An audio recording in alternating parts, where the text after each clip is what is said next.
चलिए ध्यान दीजिए, अभी हम लोग समझे कि जंतु कोशिका तथा पादप कोशिका में मुख्य कुछ कितने अंतर थे, कैसे कैसे याद करने थे, हम लोग देख लिए। अब हमारा नेक्स्ट टॉपिक है कोशिका विभाजन। कोशिका विभाजन को पढ़ने से पहले हम कुछ चीज़ों को समझेंगे। जैसे हम देखते हैं कि हमें कभी कदार खेलते हुए या कोई काम करते हुए जब हमें चोट लग जाती है तो हम या कट आ जाती है, तो कुछ दिनों तक वो कट क्या होते हैं, उपस्थित होते हैं, यानी हमें क्या होते हैं, स्किन पर कट दिखाई देते हैं और दो भाग अलग अलग दिखाते हैं। कुछ दिनों बाद हम देखते हैं कि वह कट क्या हो जाते हैं, फुलफिल हो जाते हैं, यानी भर जाते हैं, और उनके बीच का जो गैप होता है वो पूरी तरह से भर जाता है। ध्यान समझिए हम क्या समझाना चाह रहे हैं। जैसे हम बताना चाह रहे हैं कि जैसे मान लेते हैं हमारा स्किन है इस तरह से, ठीक। अब इस पर जब चोट लग जाती है तो बीच में कट आ जाते हैं। कट आ जाते हैं, कट का मतलब क्या हो, इस तरह से ऐसे बीच में इस तरह से गैप आ जाते हैं। ये गैप आ जाता है, बीच वाला हिस्सा क्या होता है, खाली रहता है। अब बीच वाला हिस्सा खाली रहता है तो कुछ दिनों बाद एक गैप क्या होता है, फुलफिल हो जाते हैं, भर जाते हैं, और पूरा जैसा पहला स्किन था वैसा हो जाता है। अब ये सवाल ये है कि ऐसा होता कैसे है, क्या क्या हमारे शरीर में क्या प्रक्रियाएं होती हैं जिससे वजह से वो बीच में जो खाली हिस्सा रहता है वो पूरी तरह से भर जाता है। बात समझ आ रही है? तो ये सारी चीज़ें कैसे पॉसिबल हो जाती हैं, तो सारी चीज़ें पॉसिबल होती है सेल डिवीजन के कारण। क्योंकि हमारे जो सेल होते हैं, जो हमारी रचनात्मक तथा क्रियात्मक इकाई होती है, इनके अंदर एक प्रक्रिया होती है, यह क्या होती है, अपनी संख्याओं को लगातार प्रजनन विधि द्वारा क्या करते हैं, अपनी संख्याओं को बढ़ाते जाते हैं। जब हमारे बॉडी में क्या होता है, मरम्मत करना होता है, या हमारे बॉडी में और भी क्या होता है, जीवों का जैसा विकास यानी प्रजनन करना करके उनकी संख्या को बढ़ाना होता है, तो इसमें क्या होता है, सेल डिवीजन का बहुत ही महत्वपूर्ण क्या होता है, योगदान होता है। तो सेल डिवीजन का मतलब होता है कि सेल यानी कोशिका का एक भाग से टूटकर अलग अलग भाग में डिवाइड हो जाना, दो अलग अलग भाग बनाना, दो से अधिक भाग को उत्पन्न करना ही क्या कहलाता है, सेल डिवीजन करता है। यहाँ पर हमारे दिमाग में कंफ्यूजन आ जाता है कि जैसे हम कहें कि मेरे पास एक सेल है, ये चौक है, तो ये मेरे पास एक सेल है। अब ये एक सेल ऐसे टूट गया है और इस तरह से टूट के दो सेल बन गए, तो दिख रहा है कि ये एक सेल ये छोटा है, ये भी एक सेल छोटा है।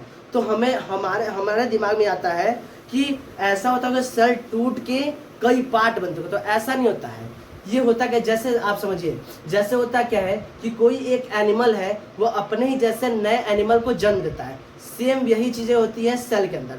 सेल भी टूट के अलग नहीं होता है, ये बस हम लोग को कहने के लिए, समझाने के लिए है, लेकिन सेल टूट के अलग नहीं होता। सेल क्या करता है, अपने ही जैसे नए सेल को जन्म देता है।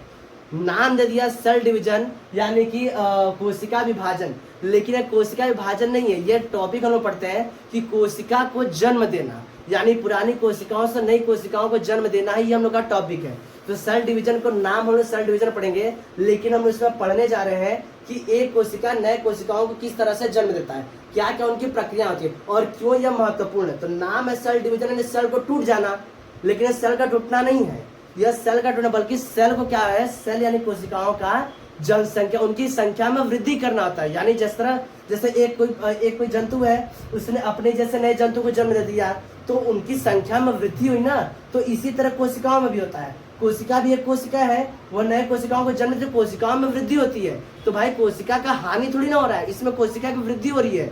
तो इससे हम लोग सेल डिवीजन नाम से दे दिया हुआ है, सेल डिवीजन यानी कोशिका विभाजन, लेकिन टूटता नहीं है। यह क्या होता है, कोशिका के विभाजन में नई कोशिकाओं का जन्म होना है, तो इसे हम लोग कोशिका क्या बोलते हैं, कोशिका प्रजनन भी बोलते हैं। तो इसका मेन अगर अच्छे से समझना चाहे तो इसे कोशिका प्रजनन बोलना चाहिए। नाम है सेल डिवीजन, तो हम लोग सेल डिवीजन के नाम से पढ़ रहे हैं, मैं समझा रहे हैं। लेकिन इसे हम लोग अपने माइंड में कैसे डेवलप करेंगे, तो हम इसे समझेंगे कोशिका प्रजनन। हम इस तरह से कभी नहीं समझेंगे कि सेल डिवीजन से कोशिका को हानि हुई, भाई कोशिका टूट के दो भाग हो गए, कोशिका का क्या होगा, सत्यानाश हो गया, ऐसा कुछ नहीं है। सेल डिवीजन यानी कोशिका एक भाग से दो भाग होगा, तो यहाँ पर कोशिका की वृद्धि होगी, कोशिका का जन्म हो रहा है। तो ये हम अपने दिमाग में पहले से बना के चले, कोशिका टूट के खराब नहीं हो रही है, ठीक है। चलिए आगे समझते हैं। तो हम समझते हैं कोशिका विभाजन यानी कोशिका का जो टूट के नए कोशिकाओं का जन्म होता है, वो कहते किसे। ध्यान समझिए, हमारे शरीर में ऐसी प्रक्रिया लगातार होती रहती है, हमारे शरीर के हर एक ऑर्गन में जहाँ पर जीवित कोशिका उपस्थित है, वो हर जगह करती रहती है, कोशिका प्रक्रिया होती रहती है, जिससे क्या होता है कि एक ऐसी प्रक्रिया जिसमें एकमात्र कोशिका यानी पहले जो कोशिका उपस्थित है, वह क्या करेगी, विभाजित होकर दो या दो से अधिक कोशिकाओं का निर्माण करती है। इस प्रक्रिया को हम लोग क्या बोलते हैं, कोशिका विभाजन बोलते हैं। देखिए, हमारे पूरे शरीर में कोशिका विभाजन होता है, लेकिन प्रश्न अगर बन के आता है कि हमारे शरीर के किस अंग में कोशिका विभाजन नहीं होता है, तो आप बताएंगे ब्रेन में। ब्रेन में कोशिका विभाजन नहीं होता है। इसीलिए जब आप चलते हैं, रोड पर चलते हैं या कोई चलता व्हीकल चलाता है तो उनको यह हिदायत दी जाती है, यह इंस्ट्रक्शन गवर्नमेंट द्वारा दिया जाता है कि भाई आप सर पे हेलमेट लगा के चलो, क्योंकि आपके पूरे सर में टूट फूट होगा तो कोशिका विभाजन होकर उसका मरम्मत हो जाएगा। लेकिन अगर ब्रेन में अगर कुछ दिक्कत होगा तो उसका कोशिका विभाजन नहीं होता है। ध्यान समझिए। तो ये रहा कुछ इंपॉर्टेंट पॉइंट रहा, वो आप समझ लेंगे, लिख भी लेंगे, ठीक है। तो इससे इस प्रक्रिया यानी एक कोशिका से टूट कर अलग होकर नए कोशिकाओं का जो जन्म लेना होता है उसे हम कोशिका विभाजन बोलते हैं, और इस प्रक्रिया को हम लोग कोशिका प्रजनन भी कहते हैं। यह प्रक्रिया सर्वप्रथम किसने देखी थी? विर्चो ने देखी थी, जो हम कोशिका सिद्धांत में पहले से समझा चुके हैं। कोशिका सिद्धांत में हमने 3 टॉपिक पढ़ाए थे, उसमें लास्ट वाले जो टॉपिक बताए थे उसमें बताए थे कि समस्त नई कोशिकाओं का जन्म पुरानी कोशिकाओं से ही होता है। तो यह स्टेटमेंट किसका था? तो विर्चो ने था, विर्चो ने कहा था। विर्चो ने कहा था कि पुरानी नई कोशिकाओं का जन्म पुरानी कोशिकाओं से ही होता है। तो इस कोशिका विभाजन को सर्वप्रथम किसने देखा था? विर्चो ने ही देखा था। और देखिए एग्जाम में प्रश्न ऐसे ही बन के आते हैं कि कोशिका विभाजन क्यों महत्वपूर्ण है, क्यों जरूरी है, क्या आवश्यकता है कोशिका विभाजन की। तो ध्यान समझिए कि जैसे हमारे शरीर में कुछ मरम्मत करना, हम बीमार हो गए, जैसे अभी तुम बीमार हो गए हैं, तो मान लीजिए हम क्या हो गए? बीमार हो गए। तो बीमार होते हैं तो हमारे शरीर में क्या होता है? बहुत सी दिक्कतें होती हैं, कई कोशिकाएं क्या होती हैं? डेड हो जाती हैं, या हम लोगों को चोट लगता है, या हम लोग गिर जाते हैं, घाव लग जाते हैं, तो उससे कई कोशिकाएं रैप्चर हो जाती हैं, टूट जाती हैं, फूट जाती हैं। तो उन कोशिकाओं का मरम्मत करने के लिए कोशिका विभाजन बहुत ही जरूरी है। तो क्या बताएंगे? हमारे शरीर में कोशिकाओं की मरम्मत के लिए, हमारे शरीर के जो अंदर जो टूट फूट होती है उनकी मरम्मत के लिए कोशिका विभाजन क्या होती है? बहुत ही अति आवश्यक होती है। अगला क्या होता है? जीवों के विकास के लिए, जीवों के विकास के लिए कोशिका विभाजन अति महत्वपूर्ण है। अगर कोशिका विभाजन नहीं होता तो जीवों का विकास नहीं हो पाएगा, जैसे प्रजनन प्रक्रिया नहीं हो पाएगी। तो यह कुछ पॉइंट होते हैं जिसके लिए कोशिका विभाजन बहुत ही महत्वपूर्ण होता है। अब हम समझे कोशिका विभाजन कितनी प्रकार की होती है। तो देखिए अभी आपके 9th के बुक में दिया हुआ है कोशिका विभाजन 3 प्रकार की होती है, लेकिन हम लोग को मेन जो टॉपिक पढ़ना है कोशिका विभाजन 2 ही प्रकार के हम लोग पढ़ने हैं, ठीक है। तो आप समझ लीजिए कोशिका विभाजन कितने प्रकार की होती है, लेकिन हम लोग को मेन जो होते हैं कोशिका विभाजन 2 प्रकार पढ़ना है, सूत्री तथा अर्धसूत्री। तो देखिए कोशिका विभाजन 3 प्रकार के होते हैं, असूत्री विभाजन, सूत्री विभाजन तथा अर्धसूत्री विभाजन। देखिए असूत्री विभाजन किसमें होते हैं? याद रखिए प्रोकैरियोटिक जो कोशिकाएं होती हैं उनमें असूत्री विभाजन होता है। असूत्री विभाजन कैसे होता है? डायग्राम द्वारा हम समझा दे रहे हैं, डिटेल में हम लोग किसको समझना है? सूत्री विभाजन को समझना और अर्धसूत्री विभाजन को समझना है। ध्यान समझिए। देखिए जैसे ये हमारा एक कोशिका होता है इस तरह से, सॉरी देखिए ध्यान से, ये हमारा इस तरह से, एक बार देख ले कैमरे में आ रहा है कि नहीं आ रहा है, कोई बात नहीं, इसको हम ऊपर समझा रहे हैं इरेज करके। यहाँ पे असूत्री विभाजन में क्या होता है? इस तरह से कोशिका होती है, कोशिका के अंदर क्या होते हैं? न्यूक्लियस यानी कि केंद्रक होते हैं। ये क्या होता है कि असूत्री विभाजन में यह कोशिका इस तरह से ऐसे लंबी हो जाती है, इस तरह से ऐसे लंबी होती है, और इसका केंद्रक इस तरह से ऐसे लंबा होता है। इनमें क्या होता है? केंद्रक तथा कोशिका दोनों एक साथ डिवाइड होती है, केंद्रक तथा न्यूक्लियस कोशिका दोनों क्या होती है? एक साथ डिवाइड होती है। इसे हम लोग बोलते हैं असूत्रीय विभाजन। यह प्रोकैरियोटिक कोशिकाओं में होता है। ये तो हम लोग का यहाँ पर इसको डिटेल में हम लोग को नहीं पढ़ना, लेकिन डिटेल में जिसको पढ़ना है वह समसूत्री, इसको सूत्री विभाजन का समसूत्री विभाजन बोलते हैं और अर्धसूत्री विभाजन बोलते हैं। ये इतना अगर आपको स्क्रीनशॉट लेना तो ले लीजिए, या तो लिखना है तो लिखिए। चलिए कोशिकाओं के प्रकार में हम असूत्री कोशिकाएं यानी अमाइटोसिस के बारे में हम मतलब जितना समझना था हम लोग को उतना हम समझा दिए हैं। हम लोग को डिटेल में किसको समझना है? माइटोसिस यानी कि समसूत्री कोशिका विभाजन के बारे में हम लोग को डिटेल में पढ़ना है। देखिए समसूत्री में अगर आप देखेंगे तो आपको नाम में ही समझ में आ जाएगा कि समसूत्री विभाजन यानी कि सम मतलब हो जाएगा समान, और सूत्र मतलब है गुणसूत्र। सूत्र यहाँ पर का अर्थ क्या रिप्रेजेंट कर रहा है? तो गुणसूत्रों की संख्या, यानी कि ऐसी कोशिका विभाजन जिनमें गुणसूत्रों की संख्या एक समान क्या होती है? विभाजित हो जाती है, इसे हम लोग क्या बोलते हैं? समसूत्री कोशिका विभाजन बोलते हैं। नाम को अगर आप पकड़ के चलेंगे तो आपको समझने में दिक्कत भी नहीं होगा और आसानी समझ जाएंगे।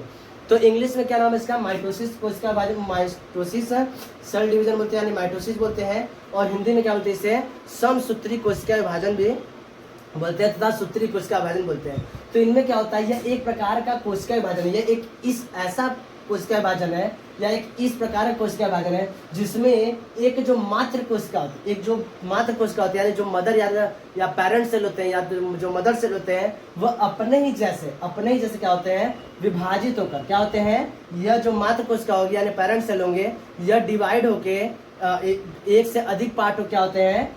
नई संतति कोशिकाओं को बनाती है, नई संतति कोशिकाओं को बनाती है। यह जो नई संतति कोशिकाओं को बनाएंगे, इनमें गुणसूत्रों की संख्या क्या होंगी, एक समान होती है। और हम पहले बता चुके हैं कि ह्यूमन में गुणसूत्रों की संख्या 46 होती है, यानी 23 जोड़ों में होती है। जोड़ों की बात की जाए, यानी पेयर की बात की जाए तो 23 जोड़े होते हैं, तथा अगर संख्या की बात की जाए तो 46 होते हैं। यानी कि अगर हमारे बॉडी में अगर क्या हो रहा है, माइटोसिस हो रहा है, यानी समसूत्री कोशिका विभाजन हो रहा है, तो एक कोशिका से, एक जो मात्र कोशिका होगी उससे जो नई संतति कोशिकाओं का जन्म होगा, उनमें क्या होगा, 46 गुणसूत्र ही पाए जाएंगे। तो इस तरह के कोशिका विभाजन क्या बोलते हैं हम लोग, समसूत्री कोशिका विभाजन या सूत्री कोशिका विभाजन बोलते हैं। ठीक है, इसका क्या योगदान होता है, क्यों महत्वपूर्ण होता है, तो यह क्या होता है, यह जीवों में वृद्धि तथा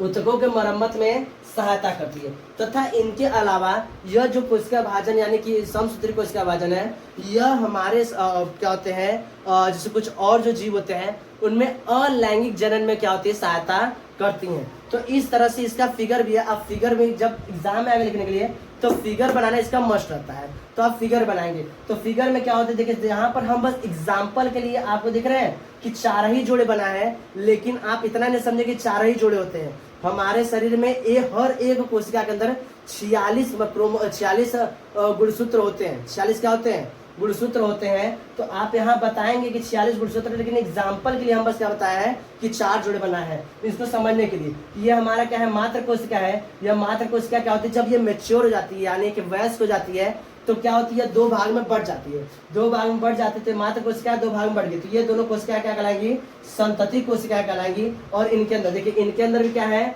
4 जोड़े हैं, इसके अंदर भी 4 जोड़े हैं, इसके अंदर भी 4 जोड़े हैं। हमने देखिए क्या किया, एक्स और वाई को अलग अलग कलर क्या करने का, हमने एक को शेड कर दिया और एक को ब्लैंक छोड़ दिया। तो इस हिसाब से हम देखिए क्या हो गया, इनमें भी क्या अलग अलग प्रकार की कोशिकाएं पाई जाएंगी, गुणसूत्र पाए जाएंगे। और इनमें भी अब क्या होगा, जो देखिए इनमें भी क्या है, 2 क्या है, साइडेड है, इनमें भी 2 साइडेड है, इनमें 2 अनसाइडेड है, इनमें भी 2 अनसाइडेड है, इसमें भी उसी तरह से है। तो जब क्या होता है, समसूत्री कोशिका विभाजन होता है तो गुणसूत्रों के समान क्या होता है, संतति में भी तथा मात्र कोशिका में क्या होता है, एक समान होता है। तो इस तरह से क्या होता है, हमारे जो जीन होते हैं, यानी हम जो ऐसे मान लीजिए हमें चोट लगी, मेरे उंगली में चोट लग गया, अब उंगली में चोट लग गया तो अब यहाँ ये मान लीजिए कट गई, अब कट गई तो फिर से जो नई कोशिका आएंगी तो हम जाएंगे अपना थंब इम्प्रेशन कहीं पर देंगे, तो थंब इम्प्रेशन आना चाहिए ना।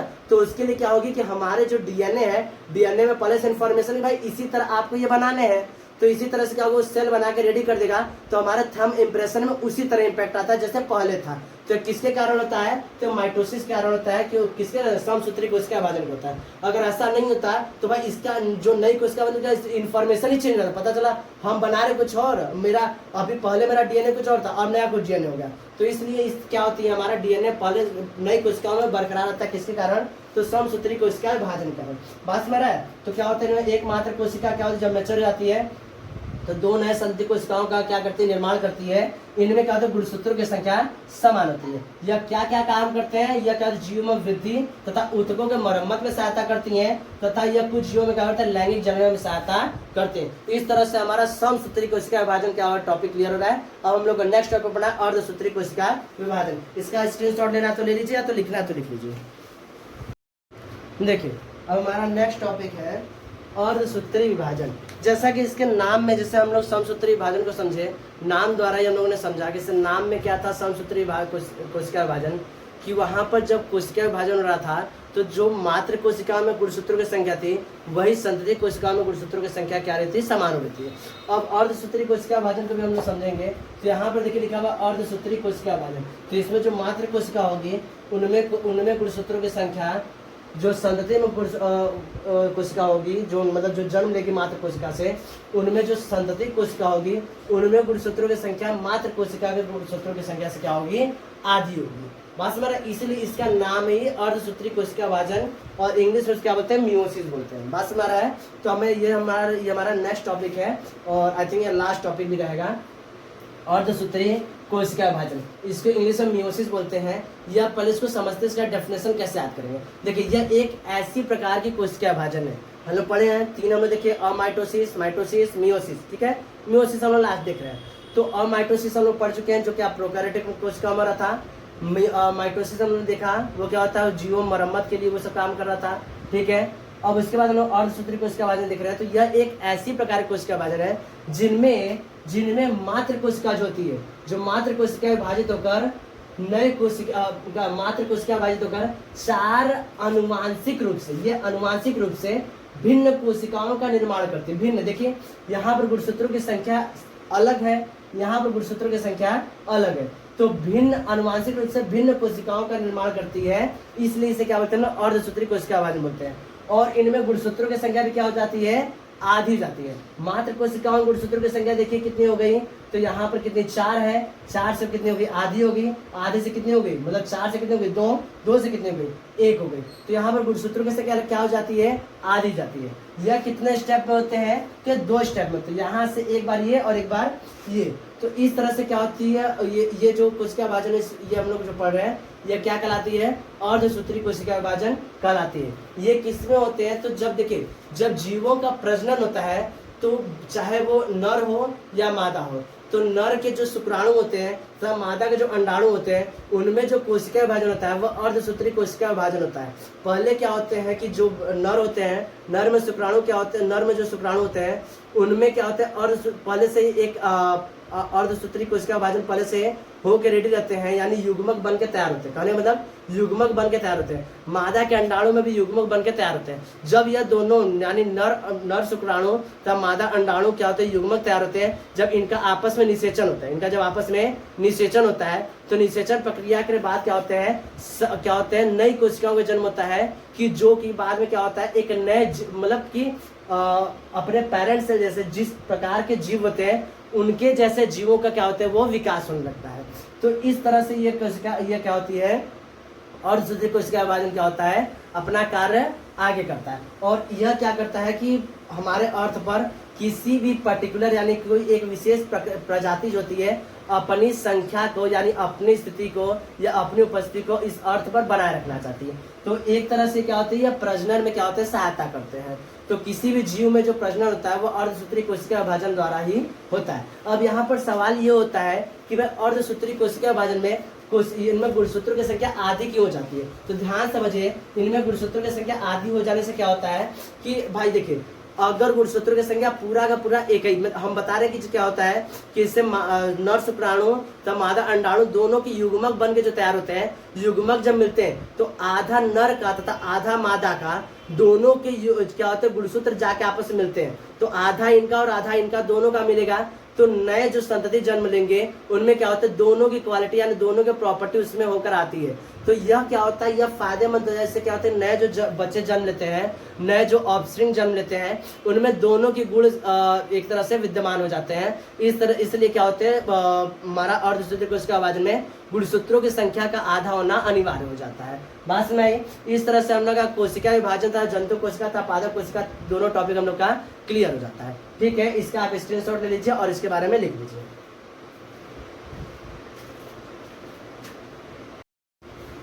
चलिए ध्यान दीजिए, हम लोग यूपी बोर्ड क्लास 9 का बायोलॉजी का चैप्टर 1 जिसका नाम है जीवन की मौलिक इकाई, उसमें हम लोग लगभग वैसे तो सारे टॉपिक क्लियर कर चुके थे। इसमें हम लोग का एक दो टॉपिक जो छूट गए थे, जिनका हम वीडियो नहीं बना पाते, उनका हम वीडियो बना के अभी पोस्ट कर देते हैं इसे। तो ये टॉपिक जो हमारा, इसमें 2 टॉपिक हम रहेंगे। एक रहेगा जंतु कोशिका तथा पादप कोशिका में अंतर, और दूसरा रहेगा कोशिका विभाजन। तो पहले लोग समझ लेते हैं कि जंतु कोशिका तथा पादप कोशिका में क्या अंतर होता है। वैसे तो कोशिकाएं चाहे जंतु की हो चाहे पादप की हो, दोनों में कोशिकाएं जो होती हैं वो उनकी क्या होती है, रचनात्मक और तथा क्रियात्मक इकाई होती है। तो देखा जाए दोनों में कुछ सिमिलरिटी भी होती हैं, जबकि कुछ मायनों में अगर बात की जाए कोशिका के अंदर जो कोशिकाएं होते हैं उनके आधार पर दोनों कोशिकाओं में कुछ अंतर भी होते हैं। और क्या होता है, उन दोनों में साइज में कुछ डिफरेंस होता है। तो इस आधार पर हम लोग जंतु कोशिका तथा पादप कोशिका के बीच में हम लोग अंतर डेवलप कर सकते हैं। यानी जंतु कोशिका कुछ मायनों में कुछ कोशिकाएं उनके अंदर जंतु कोशिका में नहीं पाए जाते हैं, तथा कुछ कोशिकाएं क्या होते हैं, पादप कोशिका में नहीं पाए जाते। इस आधार पर हम जंतु कोशिका तथा पादप कोशिका में अंतर स्पष्ट कर सकते हैं। तो ये बहुत ही इंपॉर्टेंट टॉपिक है और समझने के लिए बहुत ही आसान है। तो हम ध्यान से समझेंगे, एक बार पढ़ेंगे जंतु कोशिका तथा पादप कोशिका दोनों में अंतर क्लियर समझ में आ जाएगा। वैसे तो हम जब चैप्टर पढ़ रहे थे तो जब कोशिकाओं के बारे में पढ़ रहे थे तो कोशिकाओं में हम जब बार बार पढ़ रहे थे तो बार बार इसमें हम समझाते जा रहे थे कि ये कुछ कोशिकाएं होती हैं जो जंतु कोशिका में इस तरह पाई जाती हैं तथा पादप कोशिका में इस तरह पाई जाती हैं। कुछ कोशिकाएं जो होते हैं वो जंतु कोशिका में नहीं पाते हैं, पादप कोशिका में पाते हैं। तो वहाँ पर भी क्या होते हैं, टॉपिक क्लियर हो जाते हैं, जिनका वीडियो पहले से यूट्यूब पर बना के हमने अपलोड कर दिया है कि आप चाहे तो वहाँ जाके देख सकते हैं, पूरा उससे बना हुआ है। चलिए हमारा नेक्स्ट टॉपिक है जंतु कोशिका तथा पादप कोशिका में अंतर। सबसे पहले हम क्या समझेंगे कि जंतु कोशिका पादप कोशिका, लिखने का तरीका देखिए आपका एग्जाम में यही रहना चाहिए कि जंतु कोशिका तथा पादप कोशिका में अंतर क्या होगा। तो आप 2 ब्लॉक बना के लिख लेंगे तो एग्जामिनर को समझना भी आसान रहेगा और आपको समझाने भी आसान रहेगा, तो नंबर मिलने में कोई दिक्कत नहीं होगा। ध्यान समझिए। तो सबसे पहला तो पता है, हम जब पढ़े थे तो हम बताए थे कि जंतु कोशिका तथा पादप कोशिका, उनके बाहर क्या होता है, एक आवरण होता है। लेकिन पादप कोशिका में एक अलग से एक एक्स्ट्रा क्या होता है, कवर होता है, इसे हम क्या बोलते हैं, कोशिका भित्ति बोलते हैं। तो ये क्या होते हैं, यह कोशिका भित्ति जो आउटर लेयर होता है, जो एक्सटर्नल आउटर लेयर होता है, इसे कोशिका भित्ति बोलते हैं, जो थोड़ा सा मजबूत होता है, जो पादप कोशिकाओं में ही पाया जाता है, जंतु कोशिका में नहीं पाया जाता है। तो क्या बताएंगे, पहला इनमें यानी जंतु कोशिका में, इनमें यानी जंतु कोशिका में कोशिका भित्ति नहीं होती, जंतु कोशिका में कोशिका भित्ति नहीं होती है, जबकि पादप कोशिका में कोशिका भित्ति होती है। पादप कोशिकाओं में एक पादप से कवक होते हैं, कवक में कोशिका भित्ति नहीं पाई जाती है। तो यहाँ पे आप लोग यहाँ पे लिखेगा तो यहाँ पे लिख लीजिएगा कि कवक में कोशिका भित्ति नहीं पाते हैं। नेक्स्ट है हमारा इनमें लवक, यानी जंतु कोशिका में लवक नहीं पाए जाते हैं। लवक यानी आप प्लास्टिक पढ़े थे कि जो प्लांट्स होते हैं, प्लांट्स के पत्तियों का कलर ग्रीन होता है, जबकि उनके फूल अलग अलग कलर के पाए जाते हैं। तो इस तरह से प्लांट में लवक यानी प्लास्टिक पाए जाते हैं, जबकि जंतु कोशिकाओं में लवक पाए नहीं जाते। ये 2 अंतर। इनके अलावा जो जंतु कोशिका होते हैं उनमें सेंट्रोसोम यानी तारकाय उपस्थित होते हैं, यानी तारकाय पाए जाते हैं, जो क्या होते हैं, कोशिका विभाजन में मदद करते हैं। ठीक, जबकि ये सेंट्रोसोम जो होते हैं ये पादप कोशिकाओं में नहीं पाए जाते हैं, पादप कोशिकाओं में नहीं पाए जाते हैं। और तो और जंतु कोशिका में क्या होते हैं, इनमें भोजन जो होता है वो ग्लाइकोजन के रूप में क्या होता है, संचित होता है या स्टोर होता है। जबकि प्लांट में ये जो फूड होते हैं जो किस रूप में स्टोर होते हैं, तो कार्बोहाइड्रेट को क्या बोलते हैं, मंड बोलते हैं, इन रूप में उपस्थित है। इनके अलावा भी जंतु कोशिका तथा पादप कोशिका में और भी अंतर होते हैं। जैसे जंतु कोशिकाओं में जो होते हैं वो जो उनके जो केंद्रक होते हैं वो ज्यादा एकदम सेंटर में पाते हैं, मतलब एकदम सेंटर में नहीं, लेकिन कि उनका एवरेज देखा जाए तो सेंटर में पाए जाते हैं। जबकि पादप कोशिकाओं में जो केंद्रक होते हैं वो सेंटर से थोड़ा किनारों की ओर पाए जाते हैं। इसका कारण ये होता है कि जो जंतु कोशिकाओं में होते हैं उनमें रिक्तिकाएं होती हैं, वो रिक्तिकाएं छोटी छोटी होती है और अधिक संख्या में होती है। जबकि पादप कोशिका में रिक्तिकाएं बड़ी होती हैं। रिक्तिकाओं के बड़ी हो जाने की वजह से क्या होता है, उनके जो सेंटर एंड न्यूक्लियस होते हैं, जो न्यूक्लियस केंद्रक होते हैं, वो क्या होते हैं, किनारों की ओर घिसक जाते हैं। तो ये सब कुछ क्या होता है, मेजर डिफरेंस है between the plant cell and animal से। इनके अलावा और भी डिफरेंस है, आप जितनी किताबें पढ़ जाएंगे वैसे वैसे डिफरेंस बढ़ाते जाएंगे। लेकिन ज़्यादा देखिए एग्जाम में आप उतना जैसे आप 5 टॉपिक लिखेंगे, 6 टॉपिक लिखेंगे तो भी सही है, लेकिन आप उतना ही लिखिए जिससे आपको कन्फ्यूजन ना हो। तो ये कुछ सरल से मतलब आसान से तरीके हैं जिससे आप आसानी से याद करेंगे कि प्लांट सेल में और एनिमल सेल में क्या डिफरेंस है, आसानी से सब टॉपिक याद कर सकते हैं। एक टॉपिक आप इसमें और याद लिख सकते हैं कि जो एनिमल सेल होते हैं, एनिमल सेल में जो न्यूक्लियस यानी जो केंद्रक होते हैं वो एकदम बीच में, एकदम सेंटर में नहीं, लेकिन बीचों बीच पाए जाते हैं, ऐसा लिख देंगे तो कोई गड़बड़ नहीं है। जबकि प्लांट सेल में केंद्रक जो होता है वो थोड़ा सा किनारों की ओर पाया जाता है। ये आप 5वां टॉपिक ऐड करके यहाँ पर लिख सकते हैं, कोई दिक्कत नहीं है। ठीक, अब इसके बाद हमारा नेक्स्ट टॉपिक रहेगा सेल डिवीजन, यानी कि कोशिका विभाजन।